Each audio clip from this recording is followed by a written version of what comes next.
சுடும் நிலவு சுடாத சூரியன் 23 சக்தி. சக்திவேல் என சம்யுக்தா முணுமுணுக்கும் போதே சித்தார்த் படிகளில் இறங்கி ஜீப்பின் அருகே நடந்து வந்தான். அவனது முகத்தையே பார்த்தபடி நின்றிருந்தனர் அகிலனும் மித்ரனும். அவன் அருகே வர வர செல்வியின் முகத்தில் குழப்ப ரேகைகள் படிந்தன. சித்தார்த் இயல்பாக அமிதாவைப் பார்த்து, அமிதா, டாக்டர் என்ன சொன்னார் எனக் கேட்டான். அமிதா, அவர் டாக்டர் இல்லை, வைத்தியர். காயத்திற்கு பச்சிலை மருந்து போட்டு கட்டியிருக்கார். சாப்பிட மருந்தும் கொடுத்திருக்கார். 2 நாளில் சரியாயிடும்னு நினைக்கிறேன் என்றாள். போலாமா எனக் கேட்டவன் அங்கே செல்வியைப் பார்த்து இயல்பாக புன்னகைத்தவன் திரும்பி அமிதாவிடம், இவங்க எனக் கேட்டான். அமிதா, இவங்க வைத்தியர் வீட்டில் இருக்காங்க, மருந்தை மறந்து அங்கேயே வச்சிட்டு வந்துட்டேன். இவங்க தான் கொண்டு வந்து கொடுத்தாங்க என்றாள். செல்வியைப் பார்த்து சிநேகமாய் புன்னகைத்து, தாங்கஸ் என்றான். வன அலுவலர் ஆபீஸிலிருந்து வெளியே வந்து சித்தார்த்தை கூப்பிட, அவன் 2 நிமிடம் என்று சொல்லிவிட்டு மீண்டும் வன காவல் நிலையத்துக்குள் சென்றான். இவர்தான் இவளைக் காப்பாத்தி வைத்தியர் வீட்டுக்கு தூக்கிட்டு வந்தாரா எனக் கேட்டான் அகிலன். குழப்பமாக தலையசைத்த செல்வி, தெரியலைங்க, தூரத்திலிருந்து பார்க்க சக்தி தம்பி மாதிரிதான் இருந்துச்சு, ஆனா பக்கத்தில் வந்தா வேற யார் மாதிரியோ இருக்காரு என கவலையுடன் சொன்னாள் செல்வி. சக்திக்கு கழுத்து வரைக்கும் முடியிருக்கும், நல்லா கருப்பாயிருப்பார். கண்ணு கூட கருப்பாயிருக்கும். தம்பி சிரிக்கவே மாட்டார். முகம் எப்பவும் இருக்குமா, கோபமா இருக்கிற மாதிரியே இருக்கும். ஆனா இவர் அது மாதிரியே இல்லையே என அவள் சொல்லும் போதே புன்னகையுடன் சித்தார்த் கையேடுகளுடன் திரும்பி வந்தான். உங்களை வைத்தியர் வீட்டில் வந்து அப்புறம் பார்க்கிறோம் எனச் செல்வியிடம் சொன்னான் மித்ரன்.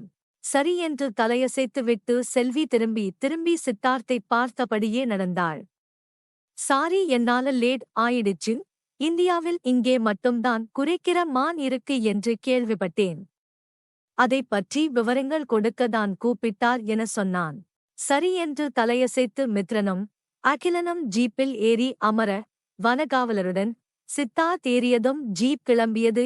சம்யுக்தாவிற்கு தன்னை கடத்தும்போது இன்னொரு ஆள் இருந்தான் என்று சொன்னதற்கு சாட்சி கிடைத்தது என்று சற்றே நிம்மதியாக இருந்தது.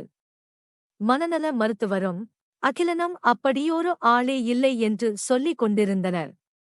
மனதில் ஏனோ தன்னை கடத்தியவனும் சித்தார்த்தும் ஒன்றே என இப்போதும் நம்பினாள்.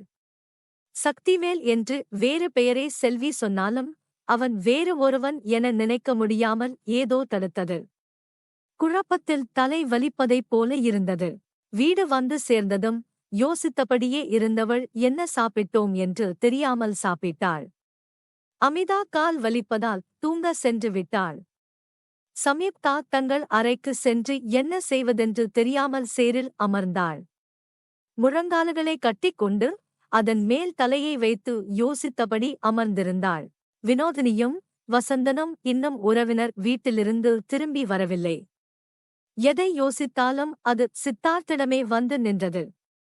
அறையில் இருப்பதை விட வெளிக்காற்றில் அமர்ந்து மித்ரனிடம் பேசலாம் என்று அவரது அறை கதவை தட்டினாள். அவரது அறையில் யாருமில்லாமல் இருக்க எங்கே சென்றிருப்பான் என யோசித்தபடியே வெளியே வந்தாள். அப்போதுதான் அகிலனும் மித்ரனும் காரில் ஏறிக் கொண்டிருந்தனர். அவர்களைக் கூப்பிட வேண்டாம் என்று தோன்ற வராண்டாவில் சென்று அமர்ந்து கொண்டாள். சக்திவேல் என்று திரும்பவும் சொல்லி பார்த்து கொண்டாள். யானையிடமிருந்து மட்டுமின்றி காட்டெருமையிடமிருந்தும் தன்னை அவன் காப்பாற்றினான் என்று நினைக்கும்போது அவளது மனம் இளகியது. இதயம் அவனை பார்த்து நன்றி சொல்ல வேண்டும் என நினைத்தது. ஆனால் அவளது அறிவோ அவளைப் பார்த்து நக்கலாக சிரித்தது. அவன் கடத்திச் சென்றதால்தான் அவள் இந்த ஆபத்துக்களுக்கு ஆளாக நேரிட்டன என்று வாதிட்டது. அவளைக் காப்பாற்ற வேண்டியது அவரது கடமை என்று சத்தமாக சொன்னது. யானையிடமிருந்து அவளைக் காப்பாற்றினாலும் திரும்பவும் அவளைத் தேடி வந்திருக்கிறான். அவளுக்கு நிறைய அடிபடாமல் இருந்திருந்தால் மறுபடியும் இழுத்துக் கொண்டு போய் அந்த இருண்ட அறையில் தள்ளி அடைத்து வைத்திருப்பான் என்று மிரட்டிச் சொன்னது. அடிபட்டதால் வேறு வழியின்றி அவளைக் கொண்டு வைத்தியர் வீட்டில் விட்டுச் சென்றான் என அவளை தெளிய வைக்க முயன்றது. ஏன் என்னை கடத்திச் சென்றான்? எதற்காக என்னை அடைத்து வைத்தான்? பணத்திற்காக இல்லை என்றால் எதற்காக கடத்தியிருப்பான் என யோசித்தபடி அமர்ந்திருந்தாள். ஸ்மிருதி சொல்வது போல் என்னை விரும்பி கடத்தியிருப்பானா என யோசித்தாள். ஆனால் அது காரணமில்லை என்று அறிவும் இதயமும் சேர்ந்தே சொன்னது. இந்த கேள்விக்கு பதிலே அவன் ஒருவனே சொல்ல முடியும் என்று அவளுக்குத் தோன்றியது. சக்தி என்று வாய்க்குள் முணுமுணுத்தாள். ஹாய் யுக்தா என எதிரே குரல் கேட்டு நிமிர்ந்தாள். சித்தார்த் சிரித்தபடி அவள் எதிரே இருந்த சேரில் அமர்ந்தான். யாரையோ கூப்பிட்டா மாதிரி இருந்தது என சொன்னவரது கண்கள் மின்னியது. எழுந்து சென்று விட வேண்டும் என்று தோன்றினாலும் வலிந்து அவனை பார்த்து புன்னகைத்தாள். யுக்தா, உங்கிட்ட ஒன்று கேட்கட்டுமா என சீரியஸான குரலில் அவன் கேட்டாலும் அவரது கண்களில் ஒருவித கிண்டல் தெரிந்தது. வாய் திறந்து எதையும் சொல்லாமல் மெளனமாக தலையசைத்தாள். நீ ஏன் என்னை பார்த்தாலே டென்ஷனா இருக்கே? இன்னும் கரெக்டா சொல்லணும்னா தவிக்கிற மாதிரி இருக்கு, பயப்படுறா மாதிரி இருக்கு, அமைதியில்லாம இருக்கிற மாதிரி இருக்கு எனக் கேட்டவரது பார்வை அவளை கூர்மையாக துளைத்தது. அதற்கும் எதுவும் சொல்லாமல் மெளனமாக வலிந்து புன்னகைத்தாள். இப்போ கூட நீ என்னை பார்த்து சிரிக்கிறது ஆர்ட்டி. தமிழில் என்ன அதுக்கு என நெற்றியில் விரலை தட்டி யோசித்தவன் ஹாங் ரொம்ப செயற்கையா இருக்கு என்றான். அப்படியெல்லாம் இல்லை, எனக்கு உங்களை தெரியாது, தெரியாதவங்க கிட்ட என்ன பேசுறது என மெலிதான குரலில் இயல்பாக சொல்ல முயற்சித்தாள். ஓ இஸ் இட் என சொல்லியபடி எழுந்தவன் அவள் பக்கத்துச் சேரில் வந்து அமர்ந்தான். அவளது அறிவு எழுந்து ஒடிவிடு என்று எச்சரித்தது. இதயமோ என்னதான் செய்கிறான் பார்க்கலாம் என்று அப்படியே அவளை அமர வைத்தது. ஓகே, என் பேர் சித்தார்த் குமரவேல். வாஷிங்டனில் எங்க தாத்தா பாட்டியோட இருக்கேன். MIT-யில் பிசினஸ் டிகிரி முடிச்சிருக்கேன். எங்க ஃபேமிலி பிசினஸ் தேவ் ஃபுடஸுக்கு வேர்ல்ட் வைட் பிரான்சஸ் இருக்கு. நான் அதிலே சேல்ஸ் அண்ட் மார்க்கெட்டிங் வைஸ் பிரசிடெண்டாயிருக்கேன் என சீரியஸாக சொல்லி நிறுத்தினான். சம்யுகதா தனக்கு தேவையில்லாத ஒன்றை கேட்பதைப் போல முகத்தை வைத்துக் கொண்டிருந்தாள். அவள் முகத்தையே ஆழ்ந்து பார்த்தவன், எனக்கு ஒரு தம்பி இருக்கான், யதுநந்தன்.